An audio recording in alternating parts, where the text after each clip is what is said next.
ایران کی نیم سرکاری خبر ایجنسی تسنیم نے ایرانی ذرائع کے حوالے سے واضح کیا ہے کہ ایران کے جواب پر ٹرمپ کا رد عمل کوئی اہمیت نہیں رکھتا ہے۔ امریکی اخبار وال اسٹریٹ جرنل نے دعویٰ کیا ہے کہ ایران نے یورینیم افزودگی عارضی طور پر روکنے پر آمادگی ظاہر کر دی ہے۔ وال اسٹریٹ جرنل کے مطابق ایران نے امریکہ کا 20 سال تک یورینیم افزودہ نہ کرنے کا مطالبہ مسترد کر دیا۔ رپورٹ کے مطابق ایران نے جنگ بندی اور آبنائے ہرمز مرحلہ وار دوبارہ کھولنے کی تجویز دی ہے۔ ایران نے امریکی پابندیاں اور بحری ناکہ بندی ختم کرنے کا مطالبہ کیا۔ وال اسٹریٹ جرنل کا بتانا ہے کہ ایران نے جوہری معاملات پر آئندہ 3 روز میں مذاکرات کی تجویز دی ہے۔ رپورٹ کے مطابق ایران نے جوہری تنصیبات ختم کرنے کا امریکی مطالبہ بھی مسترد کر دیا۔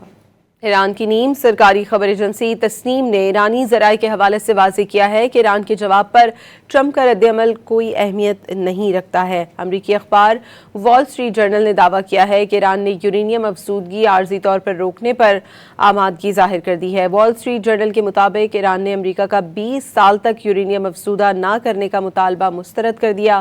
رپورٹ کے مطابق ایران نے جنگ بندی اور آبنائے ہرمز مرحلہ وار دوبارہ کھولنے کی تجویز دی ہے۔ ایران نے امریکی پابندیاں اور بحری ناکہ بندی ختم کرنے کا مطالبہ کیا۔ وال اسٹریٹ جرنل کا بتانا ہے کہ ایران نے جوہری معاملات پر آئندہ 3 روز میں مذاکرات کی تجویز دی ہے۔ رپورٹ کے مطابق ایران نے جوہری تنصیبات ختم کرنے کا امریکی مطالبہ بھی مسترد کر دیا۔